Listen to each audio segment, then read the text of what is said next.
నమస్తే, welcome to face to face. నేను బ్రహ్మనాయుడు. ప్రస్తుతం అంతా ఉన్నారు ఉమ్మడి ప్రకాశం జిల్లా ఎర్రగొండపాలెం నియోజకవర్గం వైఎస్ఆర్ కాంగ్రెస్ పార్టీ ఎమ్మెల్యే తాటిపర్తి చంద్రశేఖర్ గారు ఉన్నారు. చంద్రశేఖర్ గారితో మాట్లాడుతున్నాం. నమస్తే చంద్రశేఖర్ గారు. నమస్కారం సార్. బాగున్నారా? ఎక్సలెంట్. సో ఇప్పుడు మీదే నడుస్తున్నట్టుంది హవా. 11 మందిలో ఒకరు కదా హవా. వైఎస్ఆర్ కాంగ్రెస్ పార్టీది నడుస్తుంది. వైఎస్ఆర్ కాంగ్రెస్ పార్టీ నడుస్తుందా? అంటే మీ పార్టీలో, మీ పార్టీ శ్రేణుల్లో మీద నడుస్తుంది, ప్రభుత్వంలో మీద ఎట్లా నడిచింది? వైఎస్ఆర్ కాంగ్రెస్ పార్టీ ప్రతినిత్యం ప్రజల్లో ఉంటుంది. ఆంధ్ర రాష్ట్ర రాజకీయాల్లో కీలక భాగస్వామిగా ఉంది. ఈరోజు అధికార పక్షం ఏమైనా చేస్తే కదా ప్రజల్లో ఉండడానికి. ధర్నాలు కానీ, ర్యాలీలు కానీ, కార్యక్రమాలు కానీ, ప్రభుత్వ వ్యతిరేక ప్రోగ్రామ్స్ కానీ చేస్తుంది వైఎస్ఆర్ కాంగ్రెస్ పార్టీ. కాబట్టి ఎక్కడ చూసినా వైఎస్ఆర్ కాంగ్రెస్ పార్టీ జెండా కనపడతా ఉంది. 2024 జనవరిలో మిమ్మల్ని ఎర్రగొండపాలెం నియోజకవర్గానికి ఇన్ఛార్జిగా జగన్మోహన్ రెడ్డి గారు ప్రకటించారు. 2 సంవత్సరాలు కంప్లీట్ అయింది. సో ఇప్పుడు ఆ పార్టీలో ఉన్నటువంటి 11 మంది ఎమ్మెల్యేలు మీరు ఒకరు.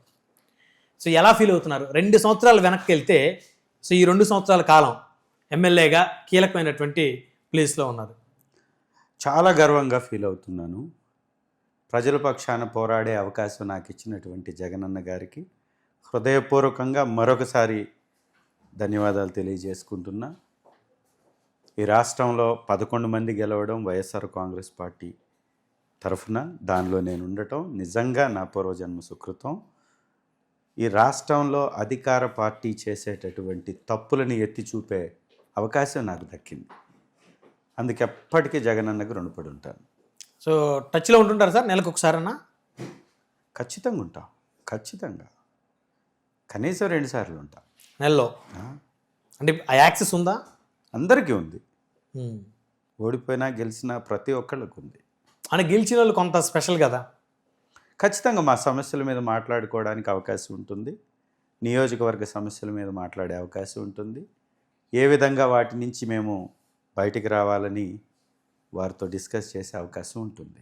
రిమైనింగ్ విషయాల్లో ప్రతి నియోజకవర్గంలో కార్యక్రమాలు జరుగుతున్నాయి కాబట్టి అందరికీ అందుబాటులో ఉన్నారు. ప్రతి వారం ప్రతి ఒక్కరిని కలుస్తూ ఉంటారు. ఎన్నికల ముందు వరకు కొండేపి సీట్ కోసం బాగా ప్రయత్నం చేశారు. మీ సొంత నియోజకవర్గం కొండేపి. ఎస్. సింగరాయకొండ పంచాయతీలో మొదట మీ బంధువులను గెలిపించుకొని అక్కడి నుంచి మీ ప్రస్థానం మొదలుపెట్టారు. కరెక్ట్. సో కొండేపి కోసం బాగా ట్రై చేశారు. కొండేపి ఇవ్వలేదు, మీకు ఎర్రగొండపాలెం ఇచ్చారు. కొండేపి ఇస్తే ఓడిపోయారు కదా. ఎందుకు అనుకుంటున్నారు అట్లాగా? అంటే ఆల్రెడీ కొండేపి ఓడిపోయింది నియోజకవర్గం. ఖచ్చితంగా ఓడిపోయే సమస్య లేదు. ఎర్రగొండపాలెంలో అద్భుతమైనటువంటి నాయకత్వం ఉంది. ఎర్రగొండపాలెం ప్రజలు గుండెల్లో పెట్టుకున్నారు. ఈరోజు నా సొంత ఇంటికి వెళ్ళినటువంటి అనుభూతి నియోజకవర్గంలో ఉంటుంది. అందరం సరదాగా కూర్చుంటాం, కలిసి ఉంటాం, సరదాగా ప్రజల వైపున సమస్యల్ని డిస్కస్ చేసుకుంటాం, మళ్ళీ ప్రజాక్షేత్రంలో పోరాటం చేస్తూ ఉంటాం. సో ఎర్రగొండపాలెం ప్రజలు ఓన్ చేసుకున్నట్టు మిమ్మల్ని చాలా చాలా చాలా చాలా జీవితకాలం రుణపడి ఉండాల్సిందే. ఇంకా అదే మీ నియోజకవర్గం లైఫ్ లాంగ్. ఖచ్చితంగా. మళ్ళీ అటు ఇటు పక్క నియోజకవర్గాలు చూసే పరిస్థితి. ఎందుకు వెళతాం? ఆ నియోజకవర్గం మీద నా బాధ్యత ఉంది. ఆ నియోజకవర్గంలో నేను చేయాల్సినటువంటి పనులు ఉన్నాయి. ఆ ప్రాంత ప్రజలు నాపై చూపించినటువంటి ప్రేమకి నా బాధ్యత ఆ నియోజకవర్గాన్ని డెవలప్ చేయడం. కాబట్టి మొట్టమొదట ప్రాధాన్యత ఎర్రగొండపాలెంకి ఇచ్చిన తర్వాతే మిగిలిన రాజకీయ భవిష్యత్తు గురించి మాట్లాడతాం. ఎర్రగొండపాలెం అభివృద్ధి చేయడానికే నాకు అవకాశం కావాలి. ఎర్రగొండపాలెం నియోజకవర్గం నుంచి ఎమ్మెల్యేగా, వైసీపీ ఎమ్మెల్యేగా ఉన్న తాటిపర్తి చంద్రశేఖర్ గారు వచ్చే ఎన్నికల్లో ఇదే నియోజకవర్గంలో టికెట్ని కాపాడుకోవడం కోసం జాతీయ స్థాయి ఎడ్ల పందాల పేరుతో తన బల ప్రదర్శనని చేశాడు అని అంటే ఏమంటారు? హాస్యాస్పదం. చేతగాని పనికి మాలినటువంటి వారు మాట్లాడేటటువంటి మాట. ఎలక్షన్ 3 సంవత్సరాలు ఉంది. ఇవాళ బల ప్రదర్శన ఏంటి? గెలిచిన వాళ్ళలో 11 మందిలో నేను ఒకరిని. ఇవాళ నేను కొత్తగా నిరూపించుకునేది ఏంటి? వైఎస్ఆర్ కాంగ్రెస్ పార్టీ తరఫు నుంచి నా గళాన్ని వినిపిస్తూ నా నియోజకవర్గ ప్రజల కోసం నిత్యం అందుబాటులో ఉంటూ, ఇప్పటివరకు ఏ ఎమ్మెల్యే కూడా అక్కడ నివాసం ఏర్పాటు చేసుకోలే. మొట్టమొదటి ఎమ్మెల్యే ఎర్రగొండపాలెంలో నివాసం ఉంటుంది నేను. నాకెందుకు అజాగ్రత్త ఉంటుంది, నాకెందుకు వారిపై లేదా నా అభద్రతా భావం ఎందుకు ఉంటుంది? ఇది అంతా కావాలని చేసేటటువంటి తప్పుడు ప్రచారం. అలాంటి రాజకీయ నాయకుల్ని అపరిపక్వత కలిగినటువంటి రాజకీయ నాయకులు అంటారు. 2024లో మీరు ఎమ్మెల్యే అయ్యారు. 2025 జనవరిలో పెట్టచ్చు కదా జాతీయ స్థాయి ఎడ్ల పందాలు, 2026లో ఎందుకు పెట్టారు? నేను జాతీయ స్థాయి ఎద్దుల పందాలు పెట్టడానికి కారణం ఎలక్షన్స్ గురించి కాదు. ఎలక్షన్స్ గురించి అయితే మీరు చెప్పినట్టు పెట్టాలి. నాకు ఓటేసినటువంటి జనం ఎక్కడా కూడా తగ్గకూడదు. నా నియోజకవర్గంలో వైఎస్ఆర్సిపి నాయకుడు ఎక్కడా తల ఒగ్గకూడదు. నా గడ్డ ఇది, నా ఎర్రగొండపాలెం వైఎస్ఆర్సిపి బలం ఇది అని నేను చూపించాలా. సంక్రాంతి అంటే తెలుగువారి పండుగ. సంక్రాంతికి మా నియోజకవర్గం నుంచి అత్యంత మంది వలస వెళ్ళినటువంటి వాళ్ళు వెనక్కి వస్తారు. వాళ్ళని ఖచ్చితంగా సంక్రాంతి మా ఎమ్మెల్యే గారి ఆధ్వర్యంలో బ్రహ్మాండంగా జరుగుతుంది. కాబట్టి మనం అందరం వెళ్ళాలని విదేశాల్లో ఉన్నటువంటి వాళ్ళు కానీ, పక్క రాష్ట్రాల్లో ఉన్నటువంటి వాళ్ళు కానీ, కుటుంబాలకు దూరంగా నివసిస్తున్నటువంటి వాళ్ళు కానీ అందరూ రావాలి, కలవాలి, ఏకం కావాలి. వైఎస్ఆర్ కాంగ్రెస్ పార్టీ నిర్వహించేటటువంటి కార్యక్రమాల్లో సాంస్కృతిక కార్యక్రమాలు మేము నిర్వహించింది వాళ్ళలాగా క్యాబరే డ్యాన్సులు బెట్ల, వాళ్ళలాగా అమ్మాయిల్ని అవహేళన చేస్తూ మహిళల్ని ఇబ్బంది పెడుతూ మహిళా లోకాన్ని కించపరిచే విధంగా తెలుగుదేశం కూటమి నాయకులు వ్యవహరించినట్టు మేము ఇలా ఒక సాంస్కృతిక కార్యక్రమం. అది కూడా మన గర్వం, మన గౌరవం. మన అని ఎందుకంటున్నా అంటే మీరు కూడా ప్రకాశం జిల్లా ముద్దు బిడ్డే. ప్రకాశం జిల్లా అంటే గుర్తొచ్చేది ఒంగోలు ఎద్దులు. ఒంగోలు జాతి సంపద మన నుంచి దూరం అవుతూ ఉంది. ఒంగోలు జాతి ఎద్దులు ప్రపంచ ప్రఖ్యాతిగాంచినటువంటి, కానీ ఇప్పుడు వచ్చినటువంటి యాంత్రిక ప్రపంచంలో ఇప్పుడు ఎవరు ఎద్దులతోటి దున్నేటటువంటి పరిస్థితి లేదు. పొలాలకి వ్యవసాయానికి ఎద్దుల్ని వాడే పరిస్థితి లేదు. అందుకే ఎద్దుల్ని పోషించడం చాలా భారంతో కూడుకున్నటువంటి అంశం. ఒక ఎద్దుకు కనీసం అంటే 10,000 రూపాయల నుంచి 15,000 రూపాయలు మినిమం ఖర్చు వస్తుంది దానికి. అది ఇంకా పోటీలకు సంబంధించినటువంటి ఎద్దు అయితే దాదాపు 1,00,000 రూపాయల వరకు కూడా ఖర్చు వచ్చేటటువంటి అవకాశం ఉంటుంది. అలాంటి ఎద్దుల్ని ఎవరు పోషిస్తారు? ఇలాంటి పందాలు ఉంటే పోషిస్తారు. మన గర్వం కోసం, మన గౌరవం కోసం, మన ప్రాంత విశిష్టత కోసం, మన సంపదను కాపాడుకోవడం కోసం కొంతమంది ఒంగోలు జాతి ప్రోత్సాహక కమిటీ వాళ్ళు ఉన్నారు. వాళ్ళు ఈ ఎద్దుల పందాలు నిర్వహిస్తూ ఉంటారు. నేను అనుకున్నది ఏంటంటే ఎర్రగొండపాలెంకి వైఎస్ఆర్ కాంగ్రెస్ పార్టీ నాయకత్వం నన్ను గెలిపించినందుకు గర్వపడేలాగా, కాలర్ పైకి ఎత్తుకొని తిరిగేలాగా, మా నాయకుడి ఆధ్వర్యంలో మాకు ఇక్కడ ప్రోగ్రాం జరిగింది అని చెప్పుకునే విధంగా బ్రహ్మాండంగా అరేంజ్ చేద్దామని అనుకున్నాం, చేశాం. అదేవిధంగా నాకున్నటువంటి ప్రేమ ఒంగోలు జాతి మీద, ఆ ఎద్దుల మీద. మా తాతగారికి ఎప్పుడో ఎద్దులుండేవి. మా తాతగారు వాళ్ళు కూడా చాలా పెద్ద వ్యవసాయాన్ని ఎక్కువ విస్తీర్ణంలో చేసేవాళ్ళు. టైర్ బండ్లు ఉండేవి, అప్పుడు అన్నీ ఉండేవి. తర్వాత కాలంలో మేము హైదరాబాద్కి రావడం, ఆ తర్వాత అది అంతరించిపోవటం, ఇవన్నీ జరిగిన తర్వాత ఈ ఎద్దుల పందాలు పెట్టడం వలన ఒకటి ఒంగోలు జాతి ఎద్దుల్ని వాటిని ప్రోత్సహిస్తున్నటువంటి కమిటీని మనం ప్రోత్సహించినట్టు ఉంటుంది. రెండవది మా ప్రాంతంలో ఒక మంచి వాతావరణాన్ని సృష్టించినట్టు ఉంటుంది. చుట్టుపక్కల ప్రాంతాలలో కూడా వైఎస్ఆర్ కాంగ్రెస్ పార్టీ నాయకులు మా దగ్గరకు వచ్చే అవకాశం ఉంది కాబట్టి పెట్టాం. మీరు నమ్మరు, మేము 4 రోజుల్లో 1,00,000 మందిని ఎస్టిమేట్ చేసుకొని మేము ప్రోగ్రాం ప్లాన్ చేసుకున్నాం. వచ్చినటువంటి ప్రతి ఒక్కరికి భోజన సదుపాయం, వచ్చినటువంటి వాళ్ళు ఎండలో నిలబడకుండా టెంట్లు, విఐపీస్ వస్తే విఐపీస్ని సపరేట్ గ్యాలరీ పెట్టేసి వాళ్ళకి, ఎద్దుల వాళ్ళకి సపరేట్ భోజనశాల, అలాగే వాలంటీర్స్కి సపరేట్ డ్రెస్ కోడ్, నాయకులకి సపరేట్ డ్రెస్ కోడ్. ఒక 1,00,000 మందికి ఎలాంటి ఇబ్బంది లేకుండా ప్లాన్ చేసుకొని స్టార్ట్ చేశాం. మా అదృష్టం, జగనన్న బ్లెస్సింగ్స్, భగవంతుడి బ్లెస్సింగ్స్, వైఎస్ఆర్ కాంగ్రెస్ పార్టీ నాయకుల కార్యకర్తల ప్రోత్సాహం, వాళ్ళ యొక్క ప్రాతినిధ్యం. చిట్ట చివరి రోజు దాదాపుగా 60 నుంచి 80 వేల మంది ఒకే ఒక్కరోజు విజిట్ చేశారు. అంత పెద్ద ప్రోగ్రాం జరిగింది. అంటే ఎద్దుల సంస్కృతిని మనం మర్చిపోలేదు అని మరొకసారి రుజువు చేశారు. ఎద్దంటే పశువులంటే ఎంత ప్రేమో మరొకసారి పశు ప్రేమికులు ఎద్దుల ప్రేమికులు నిరూపించారు. అంటే కేవలం అవకాశం కలిగింది మాకు. మీరు జిల్లా మీద అదేవిధంగా ఒంగోలు జాతి ఈ ఎద్దుల యొక్క ప్రాముఖ్యతని చాటి చెప్పాలనే మా ఉద్దేశంతో నియోజకవర్గ ప్రజల్ని వైఎస్ఆర్ కాంగ్రెస్ పార్టీ కుటుంబాలని కలపాలనుకున్నాం. అని దూర ప్రాంతాల్లో మీరు ఎమ్మెల్యే కదా నివసించే నియోజకవర్గానికి, మిగతా పార్టీ వాళ్ళు అవసరం లేదు. అందరినీ ఆహ్వానించాం అందుకే కదా. ఇప్పుడు మాకు ఓట్లు వేసినటువంటి ఓటర్స్ ఎంతమంది, వచ్చినటువంటి వాళ్ళు ఎంతమంది, అందరినీ ఆహ్వానించాం. మరీ ముఖ్యంగా మేము అనుకున్నటువంటిది, మేము అనుకున్నా కాదనుకున్నా ఏదైనా వైఎస్ఆర్ కాంగ్రెస్ పార్టీ తరఫున పెట్టినప్పుడు పార్టీ లైన్ ఉంటుంది కదా, కొంత ఖచ్చితంగా దాన్ని వాడుకుంటాం కదా. అంటే దాన్ని ఖచ్చితంగా మెయింటైన్ చేయాలి కదా. సో ఎర్రగొండపాలెం నియోజకవర్గంలో ఇక ప్రతి సంవత్సరం ప్రతి సంక్రాంతికి ఈ జాతీయ స్థాయి ఎద్దుల పందాలు జరుగుతాయని అనుకోవాలా సార్? పందాలు ఏం జరుగుతాయి అనేది తర్వాత మాట. ఖచ్చితంగా ప్రతి సంక్రాంతి మాత్రం ఒక స్పెషల్గా ఉండబోతుంది. ఎర్రగొండపాలెం వైపున ఆంధ్ర రాష్ట్రం మొత్తం చూసే విధంగా ఉంటుంది. బాగా ఖర్చు అయి ఉంటుంది ఖచ్చితంగా, చాలా చాలా చాలా చాలా ఖర్చు. మీరు ఎట్లా భరిస్తున్నారు? మీరే ప్రతిపక్ష ఎమ్మెల్యే, అధికారంలో కూడా లేరు, ఆదాయం బహుశా ఉండే అవకాశం లేదు. ఆదాయం రాజకీయంలో ఉండదండి. ఉండాలని కోరుకుంటున్నాం అంటే అవినీతి చేయాలని ఆలోచిస్తున్నట్టు లెక్క. అది మనకి అధికారంలో ఉన్నా లేదు, ఉండదు, ఇప్పుడు లేదు. కాబట్టి ఖర్చు అంటే పెట్టాలనుకున్నప్పుడు, ఒకరిని సంతృప్తి పరచాలనుకున్నప్పుడు, ఒక కార్యక్రమాన్ని ప్రోగ్రామ్ చేయాలనుకున్నప్పుడు ఖర్చు లేకుండా ఎలా ఉంటుంది? ఖచ్చితంగా ఉంటుంది. దాన్ని సిద్ధపడే పెట్టాం కాబట్టి ఇంక ఎలా అనే క్వశ్చనే లేదుగా.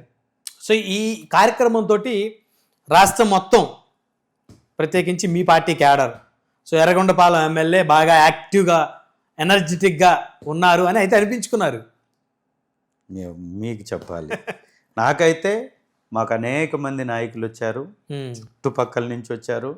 వారి యొక్క విలువైనటువంటి సమయాన్ని మాకు కేటాయించారు, ఎర్రగొండపాలెంకి కేటాయించారు.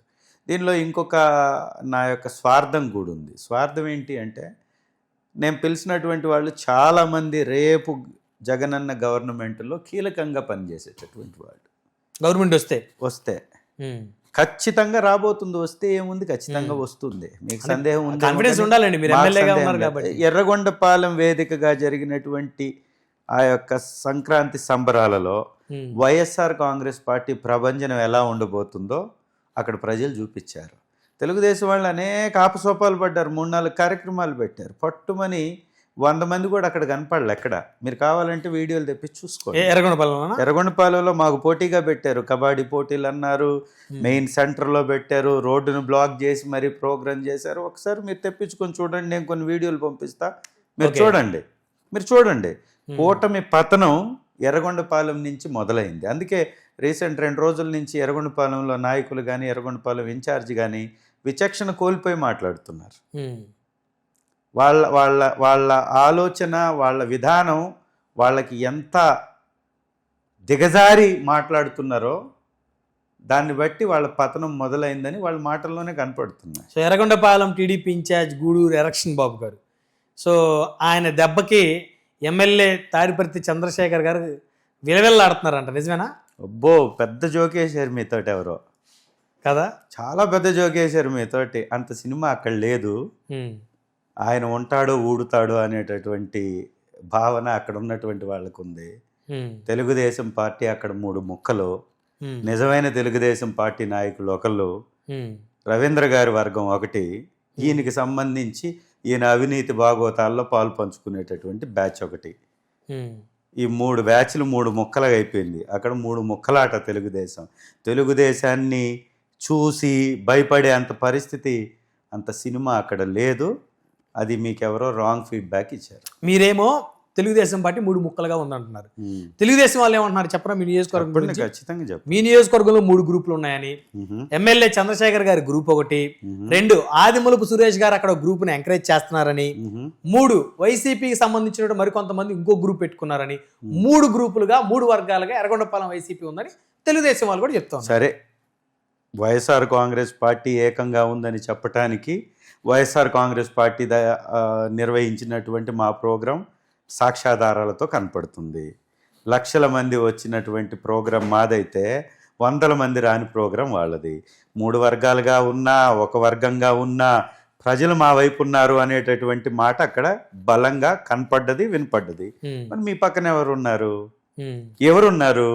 ఎందుకు మీరు విలవిల్లాడిపోయారు? ముగ్గుల పోటీలు పెడితే తేలిపోయారు. ముగ్గుల పోటీల్లో మా మహిళలు వేసినటువంటి ముగ్గుల కన్నా వాళ్ళ ముగ్గులు 70-80 తక్కువ అంట. అంటే ఒకే ఒక్క ప్రోగ్రాం పెట్టుకొని దాన్ని సక్రమంగా నిర్వహించలేకపోయారు. కబడ్డీ పోటీలు పెడితే 100 మంది లేరు కబడ్డీ పోటీ దగ్గర. మీరంతా జనాన్ని వేసుకొని భయపెట్టారేమో ఆ రోజు మొత్తం మీ వైసీపీ. ఎర్రగొండపాలెం చరిత్రలో మీకు ఒక విలేకరు ఉంటాడు కదా అక్కడ, మీరు విజువల్స్ తెప్పించుకోండి, మీ విలేకరుతో తెప్పించుకోండి, విజువల్స్ వేయించండి. ఒకవైపున తెలుగుదేశం దేయండి, ఒకవైపున వైసీపీ దేయండి. ఎద్దుల పోటీలు పక్కన పెట్టండి, ముగ్గులు పోటీలు దేయండి. పోనీ దానికి ఏమన్నా వాళ్ళు సాటి వస్తారేమో చూద్దాం. అన్నిటి మీదే పై చేయితే 100% మీరు వేసి చూడండి. ముగ్గుల పోటీలు మేము చేసింది చూడండి, వాళ్ళు చేసింది చూడండి. జనం ఎవరి వైపు ఉన్నారు? మంచి చేస్తే కదా ఒక మంచి మాట మాట్లాడాడు ఆ వ్యక్తి.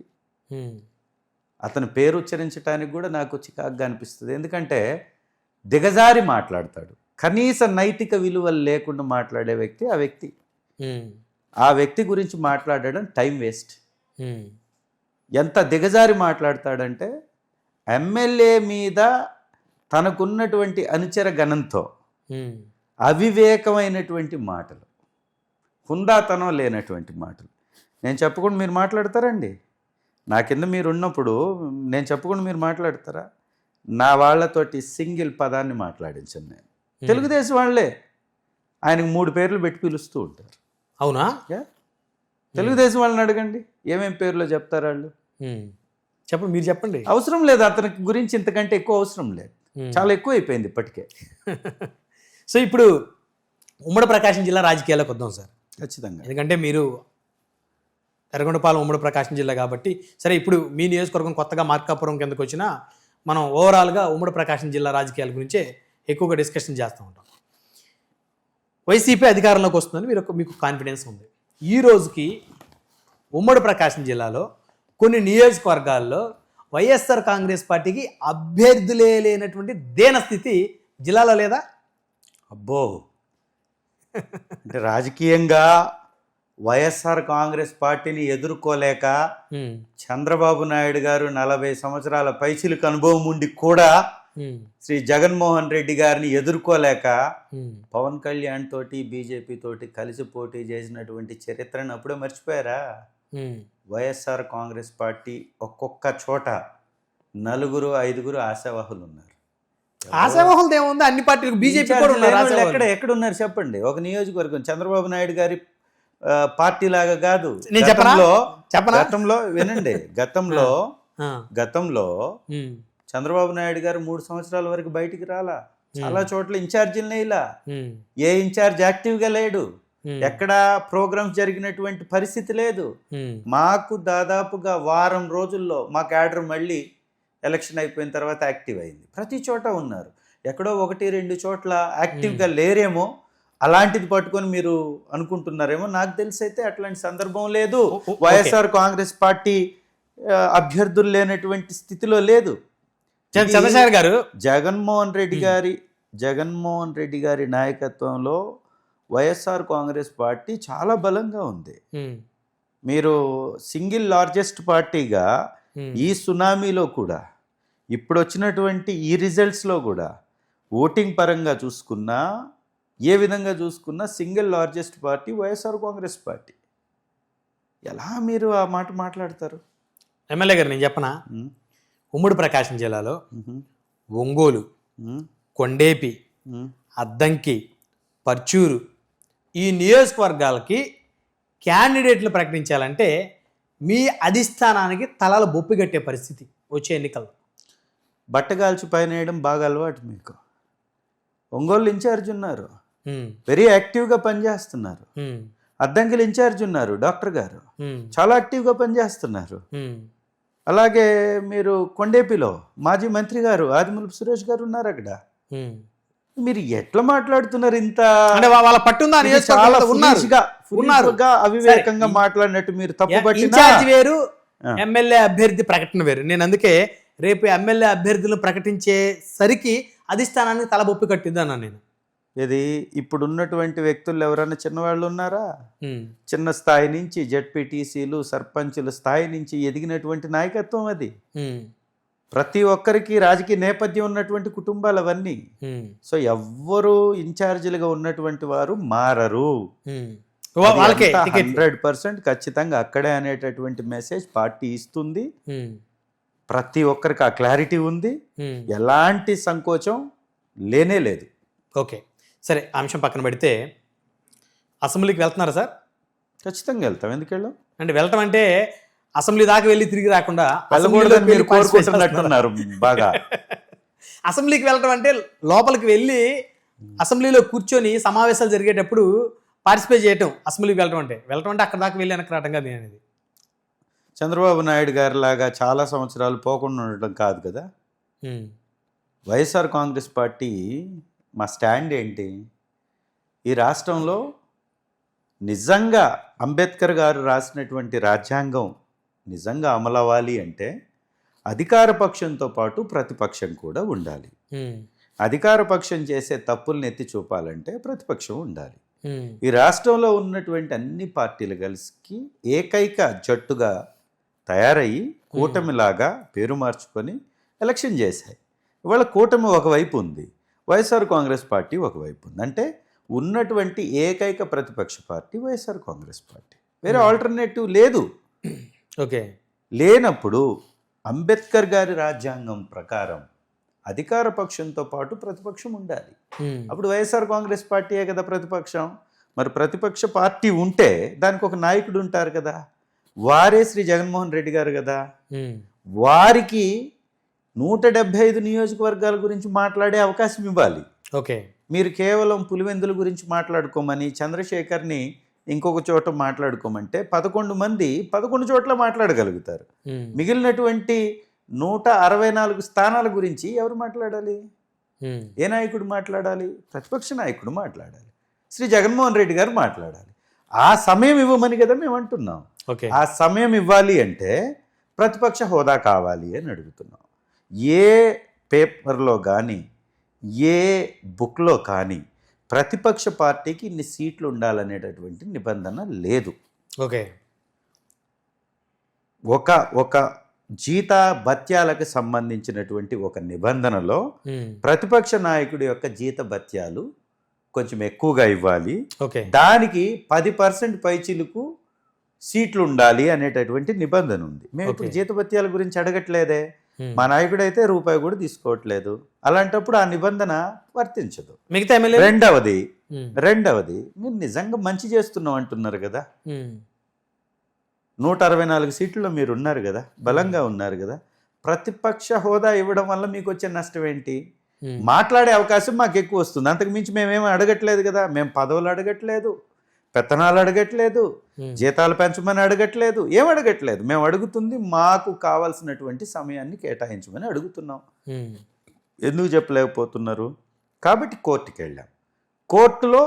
కోర్టు పరిధిలో ఆ అంశం ఉంది. కోర్టు ఏం జడ్జిమెంట్ ఇస్తుందో చూద్దాం. స్పీకర్ గారిని మేము ఆల్రెడీ రిక్వెస్ట్ చేశాం, వారు రిజెక్ట్ చేశారు. కోర్టులో వేశాం, కోర్టులో ఉంది. కోర్టు నుంచి వచ్చినప్పుడు దాని మీద సరైన నిర్ణయం తీసుకుంటాం. వైఎస్ఆర్ కాంగ్రెస్ పార్టీ ప్రజల పక్షాన పోరాటం చేయడానికి, అసెంబ్లీకి వెళ్ళడానికి సిద్ధంగా ఉంది. దీనిలో ఎలాంటి సందేహం లేదు. తప్పించుకోవాలని మేము అనుకోవట్లేదు. వరుసగా 100 పని దినాలు శాసనసభకి అటెండ్ కాకపోతే వారి శాసనసభ సభ్యత్వం రద్దవుతుంది అనేటువంటి ఒక చర్చ ఈ మధ్యకాలంలో జరుగుతుంది. విన్నారా? వింటున్నాం. అలాంటి పరిస్థితి వస్తే ఏం చేస్తారు మీరు? రామారావు గారిని ఎందుకు తీసేయలేదు? రామారావు గారు కూడా వెళ్ళలేదు. చంద్రబాబు నాయుడు గారిని ఎందుకు తీసేయలేదు? చంద్రబాబు నాయుడు గారు కూడా వెళ్ళలేదు. కారణం ఏదైనా ఉండొచ్చు. అని చంద్రబాబు నిజం కదా, రామారావు గారితో చంద్రబాబు గారితో పోల్చుకుంటున్నారు. మీరు చూపించే దారే కదా, మీరు వేసిన బాటలే కదా. ఇవాళ మీకొక రూలు మాకొక రూలు అంటే రాజ్యాంగం కొత్తగా రాపిచ్చారా మీరేమన్నా? ఎర్రబుక్ అనేటటువంటి పరిపాలన చేస్తూ దిగజారిపోతుంది మీ స్థాయి. ఇవాళ మళ్ళా ఇలాంటివి కూడా చేయాలంటే చూసుకుందాం. ఖచ్చితంగా ప్రజల్లో ఉంటాం మేము ఎవరికి భయపడే సమస్య లేదు, అన్నిటికీ సిద్ధపడే ఉన్నాం. సో సభ్యత్వం రద్దవుతున్న భయం లేదు ఎవరికి. ఎందుకు భయపడతాం? రాజ్యాంగం మీ ఒక్కరి కోసం కాదు కదా హక్కులు ఇచ్చింది, ప్రతి ఒక్కళ్ళకి ఇచ్చారు. సో న్యాయస్థానాలు ఉన్నాయి, అన్నీ ఉన్నాయి, ఏ ఇబ్బంది లేదు. సార్ ఇప్పుడు మీరు ప్రతిపక్ష ఎమ్మెల్యే, మీ నియోజకవర్గంలో మీ మాట అధికారులు వినే ప్రయత్నం చేస్తున్నారా? చేయట్లేదు. నేను అదే అడుగుతుంది. ఇది ప్రజాస్వామ్యానికి గొడ్డలు పెట్టు అంటున్నాం. అవినీతి చేసేటటువంటి వ్యక్తులు అధికారులను లోపరుచుకొని వాళ్ళ అవినీతి సొమ్ము అధికారులకు కూడా పంచుతున్నారు. కాబట్టి అధికారి నాకు లాభం వస్తుందని వాళ్ళు విర్రవీగుతున్నాడు. రేపు పొద్దున ఖచ్చితంగా లెక్కలన్నీ జమ కట్టిస్తాం, చేసే ప్రతి తప్పుని బయటికి తీస్తాం. ఈ 18 నెలల్లో ఏ పనులు చేయకుండా బిల్లులు డ్రా చేసిన ప్రతి అధికారి కోర్టు మెట్లు ఎక్కిస్తా మీ నియోజకవర్గంలో. ఎస్, ఖచ్చితంగా. ఈ 18 నెలల నుంచి పనులు చేయకుండా డబ్బులు డ్రా చేశారు. ఎస్, పంచాయతీ సొమ్మంతటిని సర్పంచులకు సంబంధం లేకుండా డ్రా చేశారు. ఎంపీపీ సొమ్ముని, మండల గ్రాంట్ని ఎంపీపీలకు సంబంధం లేకుండా డ్రా చేశారు. ఎంపీపీలని కొన్ని చోట్ల వాళ్ళ ఆలోచన ప్రకారం చేయించుకోవటం. సర్పంచులు అయితే ముటుకులు అనేటటువంటి ఎస్సీ సర్పంచ్ ఉన్నాడు, తను తంబేయలేదు, ఓటీపీ చెప్పలేదు, డబ్బు డ్రా అయిపోయింది. దాదాపు 17 లక్షల రూపాయలు, 17 లక్షలు డబ్బులు డ్రా అయిపోయింది. ఎంక్వైరీ చేశారు, ఎంక్వైరీలో తేలింది, తప్పు జరిగిందని తేలింది. ఈ రోజుకి దాని మీద చర్య లేదు. అధికారులు వన్ సైడ్గా తెలుగుదేశం నాయకుల్లాగా ప్రవర్తిస్తున్నారు. ఇంకా స్పష్టమైనటువంటి భాషలో చెప్పాలంటే కాన్స్టిట్యూషనల్ గవర్నమెంట్ ఈ రాష్ట్రంలో నడవట్లా, పొలిటికల్ గవర్నెన్స్ నడుస్తుంది. జగన్ గారు సీఎంగా ఉన్నప్పుడు తెలుగుదేశం ఎమ్మెల్యేల మాట అధికారులు విన్నారు సార్? అది ఆ రోజు తెలుగుదేశం నాయకులకి నోట్లో 4 గిల్లేవా? ఎవరు మాట్లాడొద్దన్నారు? ఎక్కడన్నా ఒకవేళ అలా జరుగుంటే మీరు అన్నట్టు మాట్లాడవచ్చు. ఎందుకు వినలేదు? ఖచ్చితంగా విన్నారు. ఎక్కడా కూడా డిఆర్సీ మీటింగ్లో ఇన్ఛార్జీలను తీసుకొచ్చి కూర్చోబెట్టడాన్ని చూసారా? జగన్మోహన్ రెడ్డి గారి ప్రభుత్వంలో జరిగిందా? కాంగ్రెస్ పార్టీ ప్రభుత్వంలో జరిగిందా? ఎప్పుడన్నా జరిగిందా? ఎక్కడన్నా జరిగిందా? ఇప్పుడు డిఆర్సీ మీటింగ్లో తీసుకొచ్చి డైరెక్ట్ ఇన్ఛార్జీలను కూర్చోబెడుతున్నారు. రీసెంట్గా జడ్పీ మీటింగ్లో నేను మాట్లాడాను. జడ్పీ మీటింగ్లో ఏ హోదాలో తీసుకొచ్చి కూర్చోబెడుతున్నారని అడిగాను. ఒక డిఆర్సీ మీటింగ్లో ఒక అధికారి కూర్చోవలసినటువంటి ప్లేస్లో, లేదా ఒక ప్రజాప్రతినిధి కూర్చోవలసినటువంటి ప్లేస్లో మీరు ఏ హోదా లేనటువంటి వారిని ఎలా అలౌ చేస్తారని నేను కలెక్టర్ గారిని అడగడం జరిగింది. పూర్తిగా పొలిటికల్ గవర్నెన్స్ నడిపిస్తున్నారు చంద్రబాబు నాయుడు గారు. ఇది అత్యంత ప్రమాదం, రాజ్యాంగానికే ప్రమాదం, రాజ్యాంగ హక్కుల ఉల్లంఘన. ఇది నిజంగా మీరు ఏదైనా పనులు చేయాలంటే చేసుకోవచ్చు. మీ ప్రభుత్వం ఉంది, 4 రూపాయలు ఎక్కువ మన కాన్స్టిట్యున్సీకి తీసుకురావచ్చు, నీకు నచ్చిన కాంట్రాక్టర్కి ఇచ్చుకోవచ్చు, అతనితో పని చేయించుకోవచ్చు, అతని ఇష్టమైతే అతను ఏమన్నా ఇస్తే తీసుకోను, అది నీ ఇష్టం. అంతే తప్ప మా హక్కుల్ని కాళ్ళు రాస్తూ మా సీట్లలోనే వచ్చి కూర్చుంటే ఇంకే అట్లాంటప్పుడు అందరినీ తీసేసి జడ్పీటీసీల ప్లేస్లో మండల అధ్యక్షుల్ని, ఎంపీపీల ప్లేస్లో మాజీ మండల అధ్యక్షుల్ని, సర్పంచుల ప్లేస్లో గ్రామ అధ్యక్షుల్ని తీసుకొచ్చి కూర్చోబెట్టుకోవచ్చుగా. ఇంకా రాజ్యాంగం ఎందుకు, ఎలక్షన్ ఎందుకు, ఎన్నిక ఎందుకు? ఎక్కడో చంద్రబాబు గెలుస్తాడంట, ఇక్కడేని పెత్తనం చేస్తాడంట. ఏం సంబంధం నీకు? నువ్వు తెప్పించుకో. నువ్వు ఇన్ఛార్జి తెలుగుదేశం పార్టీకి, అవునా? నీ పార్టీ కార్యక్రమాలకి పార్టిసిపేట్ చేయి, నీ పార్టీ ప్రోగ్రామ్స్లో ఉండు. అధికారుల ప్రోగ్రాములు నీకేం పని? దాన్ని అధికారులు ఎలా అలౌ చేస్తారు? అలౌ చేసినటువంటి అధికారులని మేమెందుకు వదిలిపెడతాం? ఖచ్చితంగా వాళ్ళని కోర్టు మెట్లు ఎక్కిస్తాం. వాళ్ళు అవినీతి చెయ్యాలి, చేస్తున్నారు, మేము చూస్తున్నాం. వాళ్ళు దొరకాలి అని ఎదురు చూస్తున్నాం, దొరికారు. కొంతమంది యొక్క చిట్టా భాగవతం నా చేతిలో ఉంది. ఖచ్చితంగా ప్రతి ఒక్కరిని, ఈ అవినీతిలో పాలు పంచుకుంటున్నటువంటి వాళ్ళని ఖచ్చితంగా కోర్టు మెట్లెక్కిస్తా, ప్రజల మధ్యలో నిలబెడతా, వారి బండారం బయట పెడతా. దీనిలో ఎలాంటి సందేహం లేదు. అక్కడ చేశాం, ఇక్కడ ఎర్రగొండపాలెం నియోజకవర్గంలో ఉన్న అధికారులకా వార్నింగ్ ఇది? ఎస్, ఖచ్చితంగా ప్రతి ఒక్క అధికారికి. మళ్ళీ రేపు పొద్దున్న నియోజకవర్గం వెళ్ళాక మిమ్మల్ని ఇబ్బంది పెడతారని చూసుకోండి. అంత సినిమా లేదు. మేము తప్పు చేయం. మేము చేస్తుంది ఏంటండి? మేము చేస్తుంది ఏంటి? మేము ప్రజల వైపు నిలబడి ఉన్నాం. మేమేం సంపాదించడానికి తిరగట్లేదే. మాకేముంది అక్కడ ఉపయోగం? వైఎస్ఆర్ కాంగ్రెస్ పార్టీ ప్రతిపక్ష పాత్రను పోషించడం వల్ల ప్రజలకి లాభం, ప్రజల హక్కులు వాళ్ళకి అందుతాయి. అధికార పక్షం తప్పు చేయడానికి వెనకడిగేస్తుంది. ప్రజల సొమ్ముని దోచుకోవాలన్నా 4 మెట్లు దిగుతారు, ఆలోచిస్తారు. అదే ప్రతిపక్షం లేదనుకో, అదే నేను మాట్లాడలేదనుకోండి ప్రతిపక్ష పార్టీ నాయకుడిగా, ప్రజలకు నష్టం జరుగుతుంది. ఈ దేశంలో జాబ్ కార్డ్స్, పనికి ఆహార పథకం కింద ఏవైతే కూలి పని చేసే మస్టర్స్ ఉంటాయో, జాబ్ కార్డ్స్ ఉంటాయో, 20 లక్షల పైగా తొలగించినటువంటి ఏకైక రాష్ట్రం ఆంధ్ర రాష్ట్రం. దేశంలో ఎక్కడ తొలగించలా. ఆంధ్ర రాష్ట్రంలో 20 లక్షల మంది జాబ్ కార్డులు తీసేశారంటే 20 లక్షల మంది నోటుకూడు లాగేసినట్టే కదా, నోటికాడ ముద్ద దూరం చేసినట్టే కదా. ఇలాంటి ఎవరు మాట్లాడాలి? ప్రతిపక్ష నాయకుడే మాట్లాడాలి. కాబట్టి నేనేమంటున్నానంటే అధికారులకి ఖచ్చితంగా భయం ఉండాలి. వాళ్ళ బాధ్యతను వాళ్ళు నిర్వర్తించాలి. నియోజకవర్గంలోకి పోతే వాళ్ళు సహకరించరేమో అంటే వాళ్ళు సహకరించేది ఏంటి? వాళ్ళ బాధ్యతను వాళ్ళు చేయాలి. ఓకే, వాళ్ళ బాధ్యతను వాళ్ళు చేయాలి. తప్పు చేసినటువంటి ఎవరికైనా శిక్ష తప్పదు. ఎమ్మెల్యే గారు, ఇప్పుడు ప్రధానంగా ఆంధ్రప్రదేశ్ ప్రభుత్వం ఒక నిర్ణయం తీసుకుంది. నీరుకొండ మీద మాజీ ముఖ్యమంత్రి ఎన్టీ రామారావు గారి 300 అడుగుల విగ్రహాన్ని ఏర్పాటు చేయాలని. సో దాని మీద మీ అభిప్రాయం ఏంటి? మీ పార్టీ స్టాండ్ ఏంటి? అత్యంత దుర్మార్గం, అత్యంత దుర్మార్గం. దేనికి? నువ్వు పథకం ఇవ్వలేనంటావు. నువ్వు 5,000 కోట్లు ఖర్చు పెట్టి రాష్ట్ర ప్రజలకి మెడికల్ కాలేజీలని సంపూర్తి చేయడానికి నా దగ్గర డబ్బు లేదంటావు.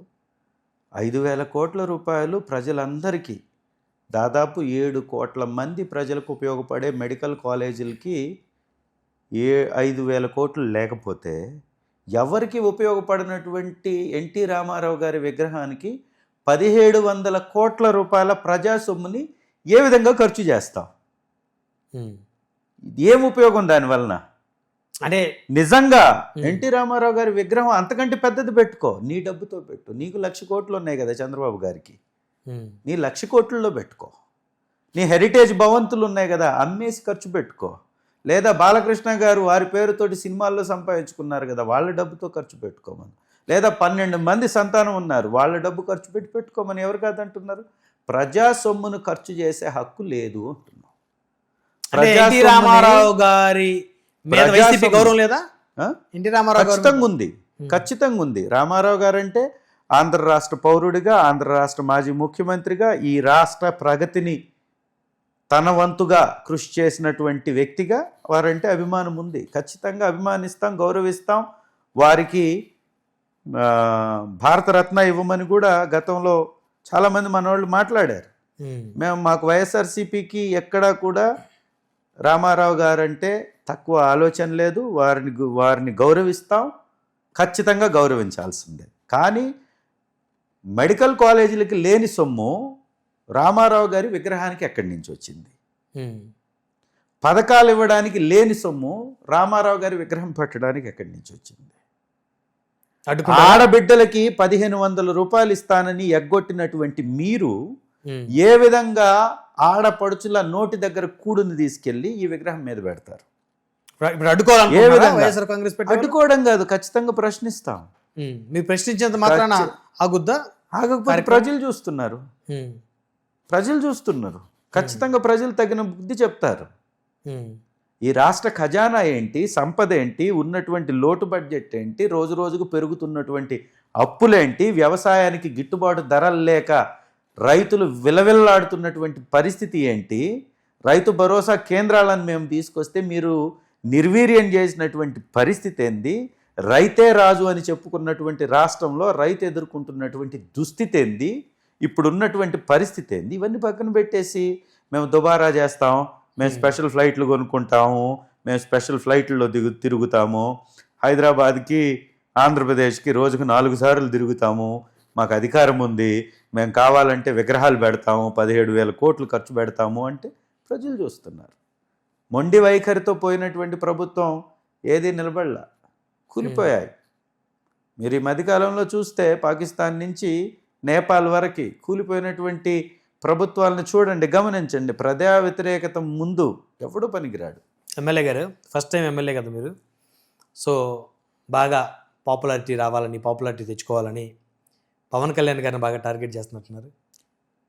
ఓ ఈ ఈ ఈ ఈ రాష్ట్రంలో పాపులర్ కావాలంటే పవన్ కళ్యాణ్ గారిని తిట్టాలా? అందరూ అదే తిట్టండి, మరి మీరు కూడా తిట్టండి, మీకు కూడా వస్తుందేమో చూడండి. తను చెప్పింది ఏంది, చేస్తుంది ఏంది? తను పార్టీ పెట్టింది ప్రశ్నించటానికి అన్నాడు. ఎవరిని ప్రశ్నిస్తున్నావు? అధికార పార్టీతో చేతులు కలపడం అంటే లాలూచి వ్యవహారం కాదా? అధికారంలో భాగస్వామి ఆయన, చేతులు కలపడం ఏంటి మళ్ళీ? మరి నీకు అదే నోటితోటి చంద్రబాబుని ఎట్లా తిట్టా? అదే నోటితోటి 2014లో చంద్రబాబు నాయుడు గారిని తిట్టి అదే నోటితోటి మళ్ళీ ఎట్లా కలుస్తావు? కలగకూడదా? నువ్వు చెప్పిందే కదా. సిద్ధాంతం ఏమైంది? చంద్రబాబు గారు జగన్మోహన్ రెడ్డి సగం క్యాబినెట్ ఆయన వినండి సార్, చంద్రబాబు నాయుడు గారిని ఉద్దేశించి తను మాట్లాడినటువంటి వ్యాఖ్యలు సామాన్యమైనవి కాదు. వ్యక్తిగత దోషులు చేయలేదు ఆయన ఎప్పుడు. ఈ రాష్ట్రాన్ని దోచుకుంటున్నాడు చంద్రబాబు నాయుడు గారి కొడుకు, లక్షలు కూడబెట్టేసుకుంటున్నాడు, ప్రజల్ని మోసం చేస్తున్నాడు, ప్రజా సొమ్ముని కొట్టేస్తున్నాడు అని చెప్పాడు. మరి అలా కొట్టేసినటువంటి వ్యక్తి నిజంగా ఎవరి సొమ్ము నన్ను కొట్టేస్తే దొంగలు అంటారు కదా, మరి అలాంటి వాళ్ళతోటి నువ్వు ఎలా కలిసావు? ఆ కొట్టేసిన సొమ్ములో నీకేమైనా భాగస్వామ్యం కలిసిందా? ఏ కారణం చేత నువ్వు తిట్టావు, ఏ కారణం చేత నువ్వు కలిసావంటే జగన్మోహన్ రెడ్డి గారిని దించడానికి. అంటే ఈ రాష్ట్రంలో ఎన్నడూ లేని విధంగా 165,000 మందికి ఉద్యోగాలు ఇచ్చినటువంటి జగన్మోహన్ రెడ్డి గారు సచివాలయాలలో, సచివాలయ పర్మనెంట్ ఉద్యోగులుగా, నేను టెంపరవరీ వాలంటీర్ల గురించి చెప్పట్లా, 165,000 శాశ్వత ఉద్యోగాలని కల్పించి సచివాలయ వ్యవస్థని గ్రామంలో పెట్టించి 500 పైచిలకు సర్వీసుల్ని గ్రామ నడిబొడ్డులో వాళ్ళ కుటుంబం వచ్చి చేయించుకునే వెసులుబాటు తెచ్చినటువంటి జగన్మోహన్ రెడ్డి గారు నీకు శత్రువా? 70 సంవత్సరాల స్వతంత్ర భారతదేశంలో మనకున్నటువంటి, మన రాష్ట్రానికి ఉన్నటువంటి సహజ వనరులైనటువంటి తీర ప్రాంతంలో 4 పోర్టులు నిర్మించి ఆర్థిక పుష్టికి రాష్ట్రానికి తీసుకొచ్చినటువంటి జగన్మోహన్ రెడ్డి గారు దిగిపోవాలా? 50,000 పై స్కూళ్ళని 50,000 పైన స్కూళ్ళని నిర్మించి నిర్మించినవి కానీ ఆధునీకరించినవి కానీ 50,000 పై చిలుకు. ఒక సామాన్య సాధారణ పేద కుటుంబ బిడ్డ గౌరవంగా ఒక మంచి వాతావరణంలో కూర్చొని ఇంగ్లీష్ విద్యని చదివేలాగా చేసినటువంటి జగన్మోహన్ రెడ్డి గారి గవర్నమెంట్ని దించేయాలా? రైతులకి విత్తనం కొనుగోలు దగ్గర నుంచి పంట కొనుగోలు దాకా క్వాలిటీ విత్తనము, ఫెర్టిలైజర్స్ ప్రతిదీ కూడా గ్రామ గడప దగ్గరికి తీసుకొచ్చి డిజిటల్ సర్వే చేయించి, హద్దులు వేయించి, ఎవరి భూమి మీద వారికి హక్కును కల్పించి, వ్యవసాయం దండగ కాదు పండగ అని చెప్పినటువంటి జగన్మోహన్ రెడ్డి గారిని దించేయాలా? ఇవేమీ చేయనటువంటి చంద్రబాబు నాయుడు గారిని మొయ్యాలా? ఏం కారణం నీకు?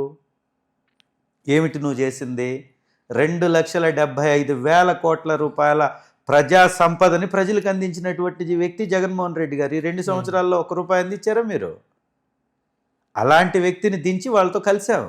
మరి ఇలాంటి చారిత్రాత్మక తప్పులు పవన్ కళ్యాణ్ చేస్తూ పోతూ ఉంటే ఒక బాధ్యత కలిగినటువంటి వ్యక్తిగా, బాధ్యత కలిగినటువంటి శాసనసభ్యుడిగా ఖచ్చితంగా మాట్లాడతాం. శాసనసభలో మాట్లాడొచ్చుకెళ్ళి ఖచ్చితంగా మాట్లాడతాం. ఎప్పుడు ఎక్కడైనా మాట్లాడతాం కాదండి, శాసనసభకి వెళ్ళినప్పుడు మాట్లాడతాం. అంటే వెళ్ళరుగా? ఖచ్చితంగా వెళ్తాం. ఎందుకు వెళ్ళాం? సరే ఎమ్మెల్యే గారు, ఇప్పుడు ఒక ట్వీట్ చదివి వినిపిస్తాను మీకు.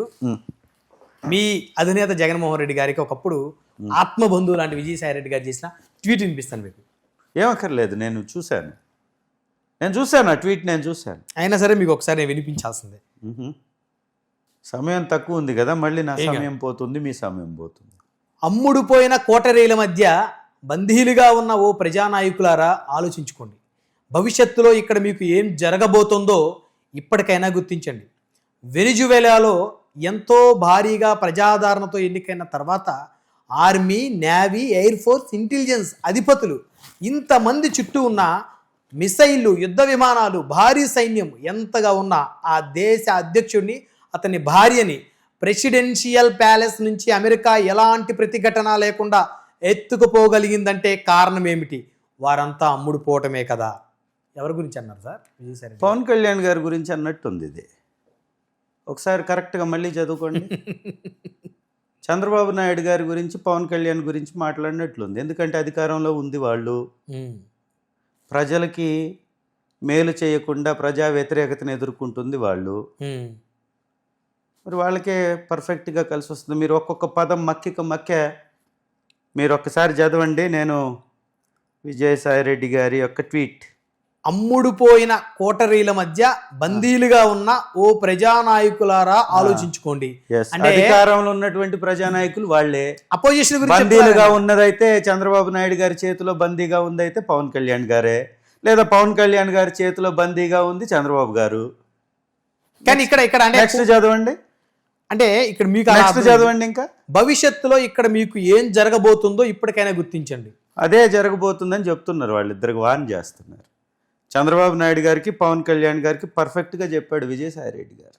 అంటే అబద్ధాలు చెప్పి వైఎస్ఆర్ కాంగ్రెస్ పార్టీ నాయకుల్ని ఇబ్బంది పెడుతున్నారు, మీరు అబద్ధాలు చెప్పి దొంగ కేసులు పెట్టి వాళ్ళని కష్టపెడుతున్నారు, మీరు చేసే తప్పులు, మీరు చేసేటటువంటి దురాగతాలు బయటపడితే మీరు బందీలుగా అవుతారని మాట్లాడినట్టుంది. అది కానీ సజ్జల రామకృష్ణారెడ్డి గారిని ఉద్దేశించి, లేకపోతే పెద్దిరెడ్డి రామచంద్రారెడ్డి గారిని ఉద్దేశించి సాయిరెడ్డి గారు ట్వీట్ చేశారని తెలుగుదేశం జనసేన వాళ్ళు మాట్లాడతాం. అదే మాట్లాడిన వాళ్ళు ఏ విధంగా చూడండి, బందీలుగా మేమేమి లేవే, చాలా క్లియర్గా క్లీన్గా ఉన్నాం. బందీలుగా ఉంది వాళ్ళిద్దరే, ఒకరికొకరు బందీలుగా ఉన్నారు, లేదా వీళ్ళిద్దరు కలిసి బీజేపీకి బందీలుగా ఉన్నారు. మీరు ఒక్కసారి రీట్వీట్ చదవండి మళ్ళీ. వీళ్ళిద్దరు కలిసి బీజేపీ కన్నా బందీగా ఉన్నారు, లేదా ఒకరికొకరు బందీ, బీజేపీ జనసేన కలిసి తెలుగుదేశానికన్నా బందీగా ఉన్నారు. కాబట్టి అది ఖచ్చితంగా వాళ్ళని ఉద్దేశించి అయి ఉంటుంది. ఓకే, చంద్రశేఖర్ గారు, చాలా మందిని జగన్మోహన్ రెడ్డి గారు ఎమ్మెల్సీలు చేశారు, అవకాశాలు ఇచ్చారు, రాజ్యసభ సభ్యులుగా అవకాశాలు ఇచ్చారు. దాదాపు ఆ విధంగా అవకాశాలు అందిపుచ్చుకున్న వాళ్ళలో సగం మంది పార్టీలకు రాజీనామా చేయటం, పక్క పార్టీలకు వెళ్ళిపోవడం జరిగింది. ఆ ఆవేదన జగన్మోహన్ రెడ్డి గారిలో ఎప్పుడన్నా చూసారా మీరు? ఏముంటుంది, స్వార్థ రాజకీయాలతో బయటికి వెళ్ళిపోయినటువంటి వాళ్ళ గురించి ఆలోచించేటటువంటి వ్యక్తి శ్రీ జగన్మోహన్ రెడ్డి గారు కాదు. వైఎస్ఆర్ కాంగ్రెస్ పార్టీ వాళ్ళని ఎమ్మెల్సీలు చేసింది, ఎమ్మెల్యేలని చేసింది.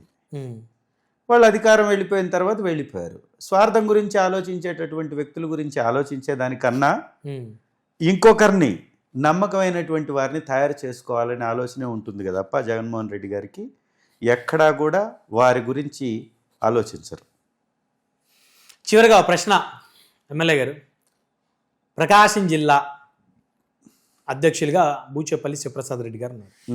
సరే, ఇప్పుడు మీకు మార్కాపురం కొత్త జిల్లా వచ్చింది. ఈ ప్రకాశం జిల్లా అధ్యక్ష పదవి ఇచ్చినప్పుడు మిమ్మల్ని ఎందుకు కన్సిడర్ చేయలేదు జగన్మోహన్ రెడ్డి గారు?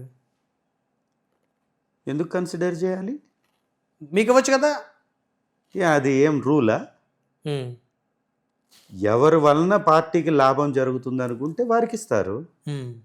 ఇంకా మాకు అక్కడేమి వేయలేదుగా. మార్కాపురం జిల్లా సపరేట్ అయింది కానీ రాజకీయంగా ఏం సపరేట్ అవ్వాల. ఈవెన్ తెలుగుదేశం పార్టీలో కూడా సింగిల్ అధ్యక్షుడే ఉన్నారు.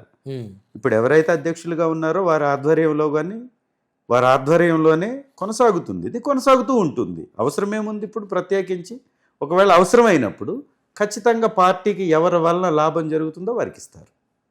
సో వైసీపీ అధికారంలోకి వస్తే పార్టీ నమ్ముకొని ఉన్నారు కాబట్టి క్యాబినెట్లో బెర్త్ దొరుకుతుంది అనేటువంటి ఆశ ఏమైనా ఉందా?